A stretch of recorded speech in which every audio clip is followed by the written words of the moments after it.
prevented by TV. I was in there going, yeah, what I love about digging in the pot is that you get to create. You get to dig in the pot of a big day. So what I love especially about the melting pot, the melting pot is known as seasoning. And so today we need to sit down with the paints tournament. A 3-time Olympic author, Akie Davis. I knew it. I'm great. Blessed to be here. Yes, sir. Thank you so much for sitting down with me. So first, I just want to, I just want to say, like, relationship got its ups and downs. You got the good, bad, and the ugly. Yeah. And just similar to, I like jumping in career, it's got the good, the bad, the ugly. And so Akie Davis, 3-time publisher, self-publisher. While we're read, Black creative writers in Excel, and if these walls could out. Okay, I just want to back up a little bit because you were used to that most cities in Sunnyside. Yes, more than Sunnyside. All right, tell me a little bit about your background or the in most city and be ready to Sunnyside. Well, Sunnyside in my ground was, where her house is where my mom and dad met. They were from the Sunnyside, so I was brought up early on in the Sunnyside. And then we rolled in the most city. And then it started that the most city was really popular when we lived in most city for popping the black people starting to come up and all that. This layer of real big thing. So, did you always become a writer or have a writer's background and tap into being an author? Was this something that really good? I never wanted to be an author about actually all of them, the film writers produced called What Will Write Film. And what happened to me in high school, my senior year, I was playing basketball, of course, well as fluid. And we had to write a poem.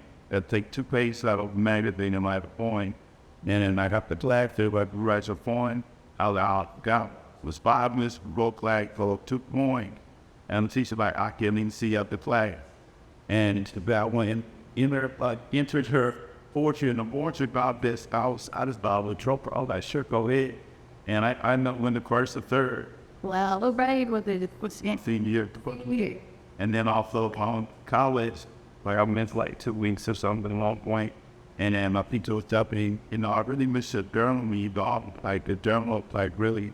And well, we got the teachers come sit, putting you in a position. So at that point, you didn't even take your writing all the way serious.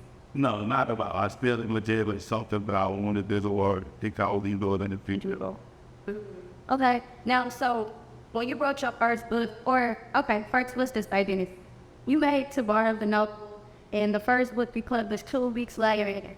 Someone reached out to you that wanted to just help you out.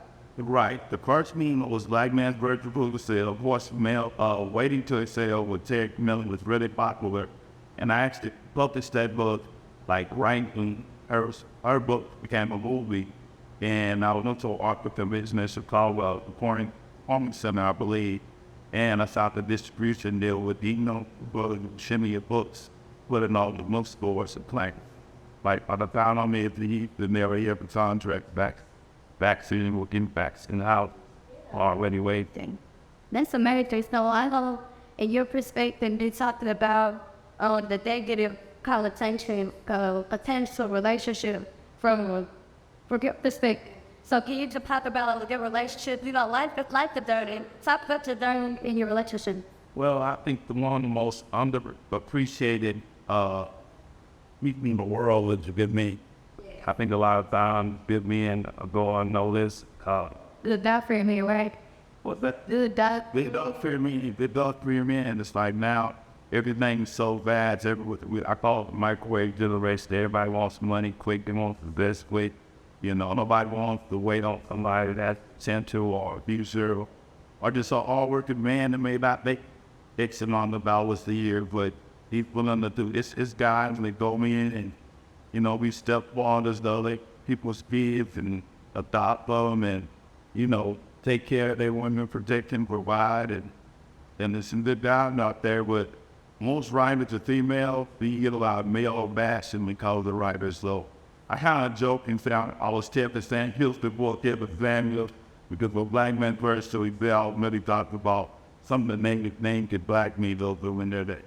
Yeah, speaking of curious, there was his platform on Instagram drew a lot of attention, and he received a lot of backlash from the things that he said. He was vulnerable about it too, and I didn't agree with everything that Kevin Samuel said, but he did make some points, and then there was some situations where women put themselves in position. But what kind of feedback have you received from your books? Well, I've received positive feedback from my books because most of my stories is 70% of actual real stories that's really happening to me or somebody that I'm really close to. So I've been getting real positive feedbacks on, especially why I don't wear my ring since that's the latest one. But I've been getting positive feedback. And if you go back to Kevin Samuels well last time, you look at it, you have now women trying to bash other women online and trying to tell them they need to be accountable. So it was a lane for that, but it was just because he was a man. And it was just he was a little over the top. And you never turn sometimes. But sometimes, Right. Okay, I agree with that. So do you feel like men, they are not heard enough? I don't think so. I think men they keep a lot of things in. A lot of men don't express themselves. It's hard for them to express themselves because most of the time if you express yourself and let's say it's kind of considered weak, you're considered weak as a man, you can't, that you're not raised to cry. You're not raised to just feel sorry for yourself. Yeah. Just have to, always move on. What was the biggest learning curve in a black man's version to excel? What do you feel like the biggest learning curve was? Or maybe yourself or other men out there, or even just the feedback that you've heard? I think the biggest thing for me is I appreciated the male support that I got because there was a lot of men, especially the prison system, that felt like they were good men and they weren't getting recognized or getting the recognition that they deserve. Sorry about that. And they really gravitated to it. And even some of the women, when they read it, they'll be like, wow, I do that, or I do have a girlfriend like that or whatever.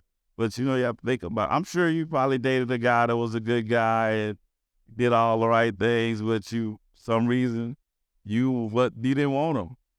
He just could walk all over him, and then it's just like, hey, that's just like women most time don't want a yes man.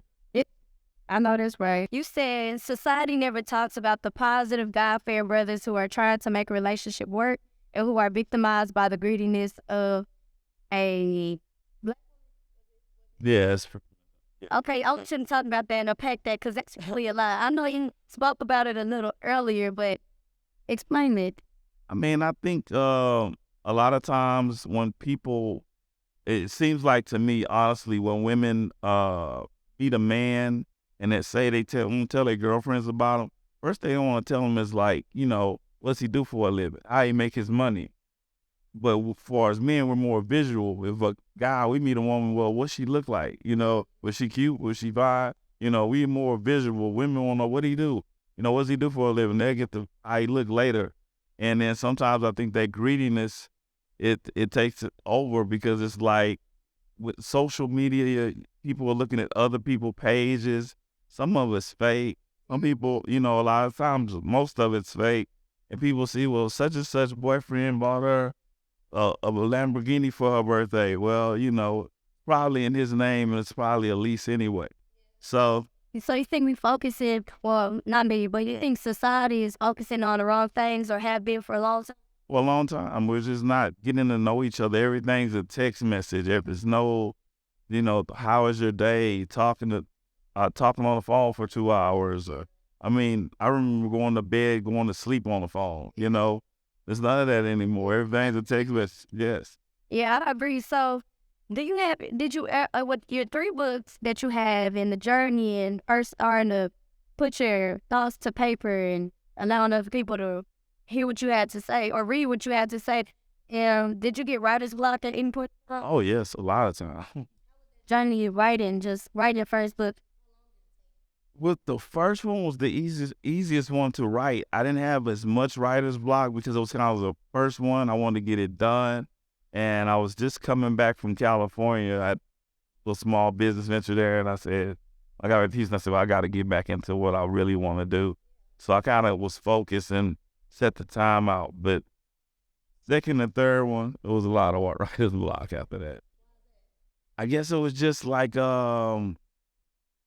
I write a lot from experiences, and then, it was just like for a while, it's just like certain experiences wasn't happening, wasn't having drama pretty much. So it was kind of like, I don't know, it was just a little bit harder to create on the second and third one, but they became better stories because it made me a better writer. Can you just talk about the meaning behind that book, the overall message that you're putting out? If These Walls Could Talk is basically kind of just almost like the title. It's just basically different couples going through different relationship problems that they don't want the outside world to know about, and they're trying to keep it inside. Have people came to you? Sure that they have, because you combined your stories, but have they come to you like, this has helped me, this has helped my growth in these getting ways? Yes, I have had a lot of people open up to me. I get a lot of letters, emails, fake messages, and with people saying it helped them open up, because a lot of times, like, men, when we get hurt, it's hard for us. We don't think about other men getting hurt or going through any type of pain, or like, man, this is rough. This is a hard one, but it's like, yeah, a lot of guys came to me and kind of said, man, that really helped me, that, to hear the other guys go through things too. Okay, and so your most recent book, Why I Don't Wear My Ring. Are you ready? No. Okay. Tell me about why you don't wear your ring. Okay. I got a lot of trouble for that title, actually, because a lot of guys is messaging me and said, hey, man, no wife won't know why I'm not wearing my ring. So I get in a lot of trouble behind that. But it's basically a toxic relationship. It's a couple that's met, they're shacking, what you call, like, they're planning a wedding, but then they're going through so much with all the toxic relationship they're having. Family and their friends are trying to get involved or intervene to get them away from each other. And it's just like, but they're strongly, deeply in love, and, they're still trying to make the wedding work, and go through everything with all the trials and tribulations. If you want to get the book, you can also go to blackvegas.com. Also, you can go to my page. My Instagram page is Page, Page Turner, Turner 0823, or you can find me on Twitter at Dr. Akie.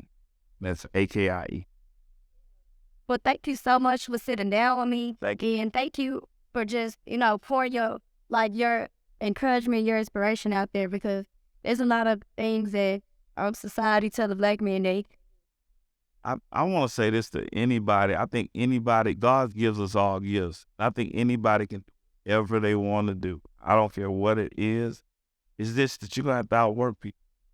You may have, some people are going to have advantages over you. I think, whoever works the hardest is going to be victorious. Yeah, I appreciate that. And this is Zay TV with your girls in Area Bonds. And y'all already know how we do over here. Thank you so much, Akie Davis. Y'all make sure that y'all do go follow him on all platforms, and make sure y'all check out Black Men's Version to Excel and the newest copy, the latest, Why I Don't Wear My Ring. Thank you so much. Thank you.